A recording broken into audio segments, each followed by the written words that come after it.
Hello, my name is Brandon Woudenberg, and I'm a convert of the Church of Jesus Christ of Latter-day Saints, and here's my story.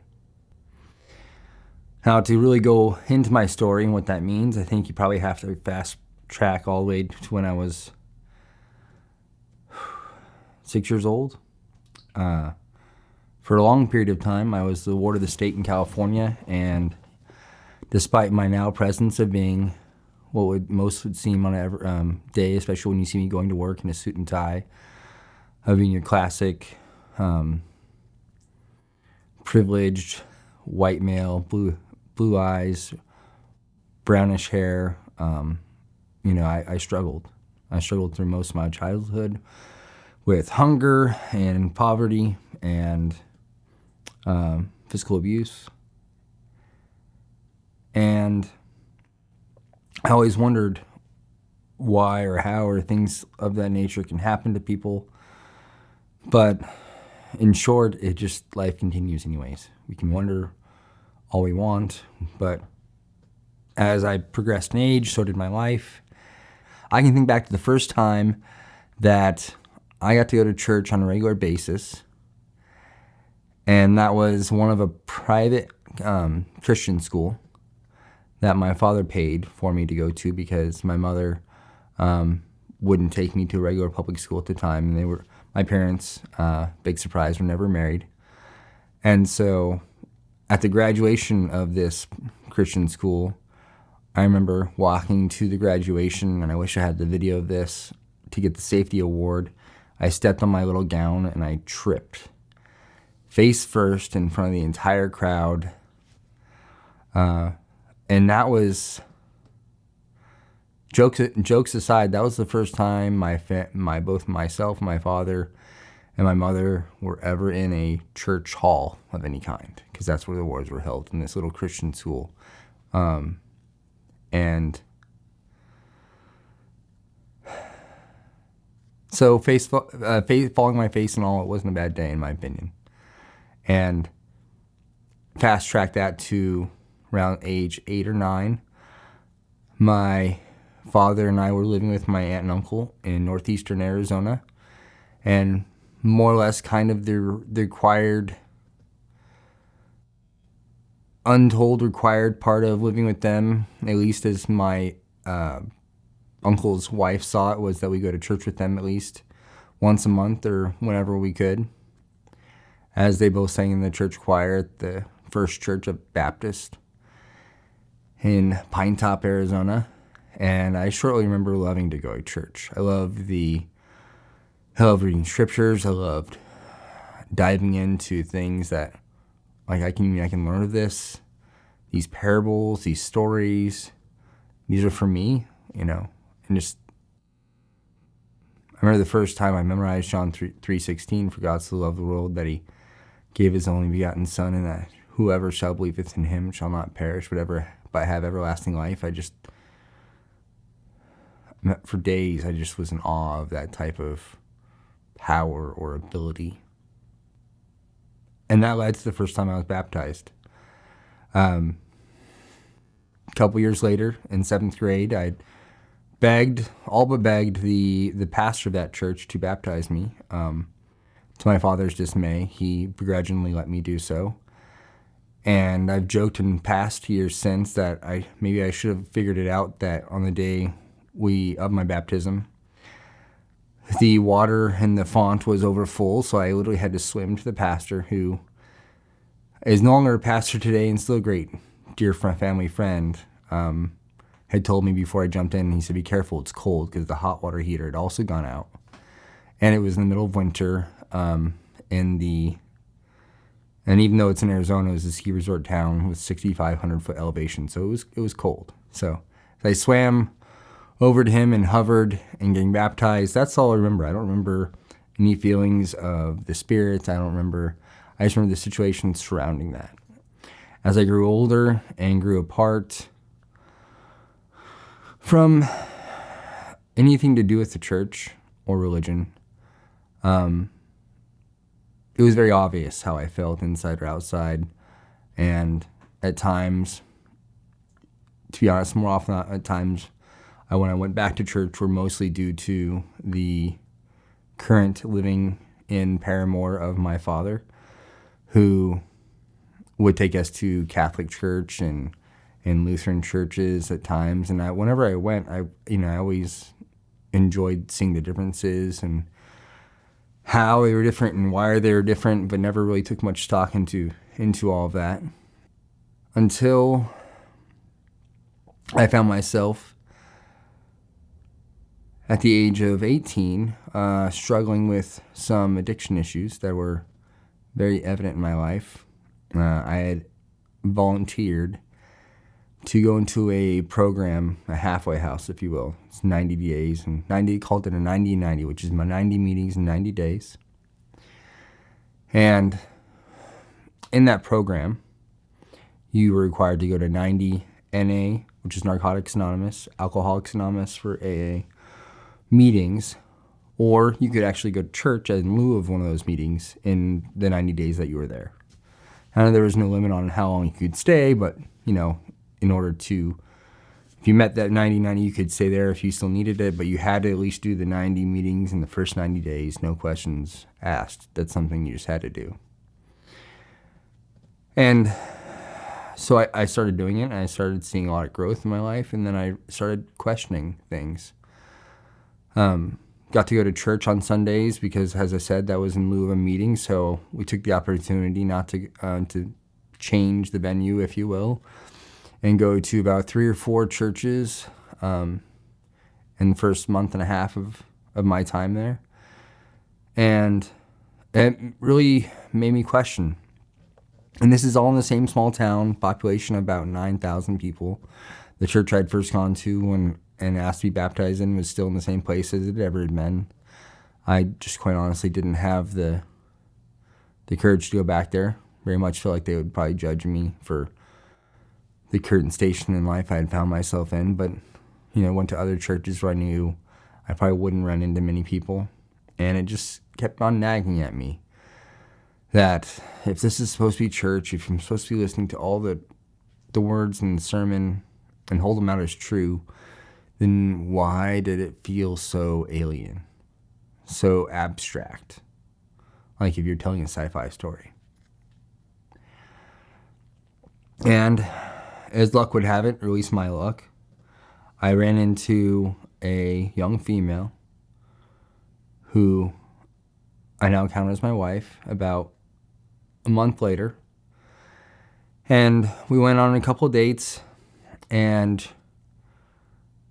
after we had been getting to know each other for, I would say, about 3 weeks, she nervously asked me, my father would really like it if you'd come to church with us. And being the, at this point, 19-year-old, very sarcastic person that I am, I said, sure, I'll come to church with you. And her church is the Church of Jesus Christ of Latter-day Saints, which is well known in our community, as it was 40 minutes away from the Snowflake, Arizona temple, and really unavoidable. I made a bet. I told my then not even girlfriend, I said, I will go to church with you if you go to church with me at my church where I was baptized. And I thought that would just end, the conversation there. She's like, no, she took me up on my bet. And I went to her church first. And not to my surprise, I ran into a lot of people I knew there because I knew there were many members in the community who were members of the church. I think they did find it very surprising that I was there, given, what life choices I had chose up until that point. And I went to church, went to Sunday school, and went to the sacrament, and then went to, then they had a combined priesthood, and then elder quorum afterwards. And I couldn't tell you who was presiding over the sacrament that day. I can barely tell you who was teaching the Sunday school class just because he happened to be a police officer who had arrested me before. And I was a little embarrassed. I can barely tell you just that I know that my father-in-law was somewhere in that area with me, making sure I probably didn't say or do anything that would, largely embarrass him, but I can tell you that I felt the Spirit stronger than I felt anything in my entire life.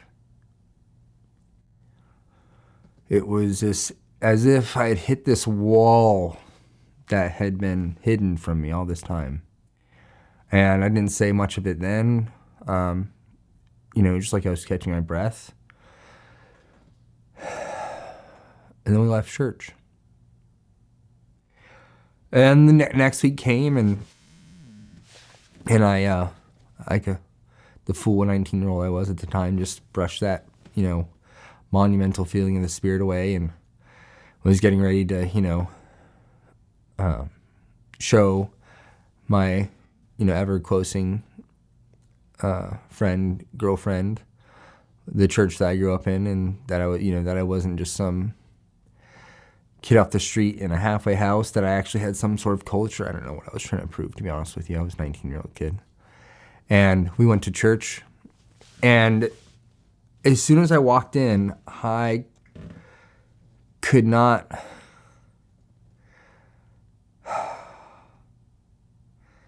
So everyone has that one embarrassing person or thing or event in their life where they want to keep that hidden from everybody else that you care about or you respect. And in that instant, for whatever reason, that entire church was what I was embarrassed of, and was I tried to do it roundabout, not because I wasn't afraid of the people who were there, and I had family members who still went to church. It was just that feeling that had almost knocked me over backwards the week before. I mean, I could have taken a butterfly net to it and not caught any, there's no presence of the Spirit. Not in the service, not in the walls. It was devoid of anything that even remotely resembled what I had felt the week prior. And so after introducing my now wife to my aunt and uncle and a couple other people who I'd known since childhood, we left, and really downplayed it. She said, "That's nice." I'm like, "You're very kind." And I never went back to that church. To this day, I've never been back to that church, other than to get the chairs to my wedding. About a couple years later, they were kind enough to let us borrow the chairs for our wedding reception, but never inside the doors, for sure.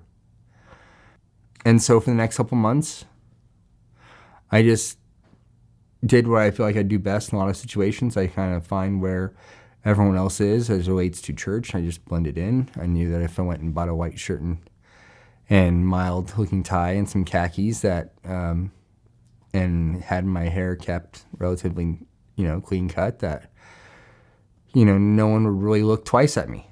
And it worked quite well. Until it's months after this. And mind you, this is still all the time that I'm still in a resident of that halfway house that, I first told you about. But I've been, and also now going every Sunday to family dinners at my girlfriend's house. And she even helps, we're at a point taking me to a couple meetings, as strange of a relationship dynamic that could be to most. And she took the opportunity on one particular meeting to bear her testimony to me about how, that she truly loved me, that she wanted to spend the rest of her life with me. She just didn't understand, because everything she'd been taught and told was if she did had these goals and aspirations, that she would have the opportunity to be married and sealed in the temple. Of things which I had actually had, on a scratch surface at least, knew or known about, having gone to church for about the last 4 or 5 months. And the 19-year-old in me popped back out of my mouth before I could say anything. I started laughing, and she started, slapped me in the arm and said, "Why are you laughing? I'm crying. I'm serious." I'm like, "I know you're serious." And because in my head and in my heart, I was like, I've been just waiting. I see the missionaries run here. I see them run there. But not one person has even come close to even ask me a question. I mean, I've been I thought that was just normal after a certain amount of time. The missionaries just showed up, or someone said, "Hey, go talk to him." And like I wouldn't have kept coming if I didn't feel the Spirit and I didn't believe that this was, the true church of Jesus Christ. And then my wife, she sings up, oh, well, in that case, you just had to say something. And she's probably right, but, and so that was, the infancy of my conversion, I would say. 3 weeks later, I had all but finished all the lessons with the missionaries, asked them why they hadn't told me sooner about getting a patriarchal blessing and the like. And as at that point in time, I had proposed to my wife, and we were planning on getting married. Even accosted our bishop, who agreed to marry us, and why he had not told me more about the Melchizedek priesthood, because I'm going to obviously need these things and need these abilities and strengths and responsibilities to take care of my family. How do we get this done? I need to have this. I need to be able to honor and bless my family. And that led to a very big turn in my life. Something I never turned back from. And while we did not get sealed in the San Diego temple like that month or even that year, we did the following year. We were civilly married, and then my wife and I were sealed for time and all eternity in the San Diego temple, which I was told was also not an option. And so yeah, that's my conversion story. Brother Woudenberg, that's beautiful. Thank you. That's wonderful. It's real. It's genuine. It's the real deal. Mm-hmm. Yeah. I almost feel drained. You probably do too. I do actually feel, yeah. You feel like, yeah. So how about we call it a day for this? Absolutely.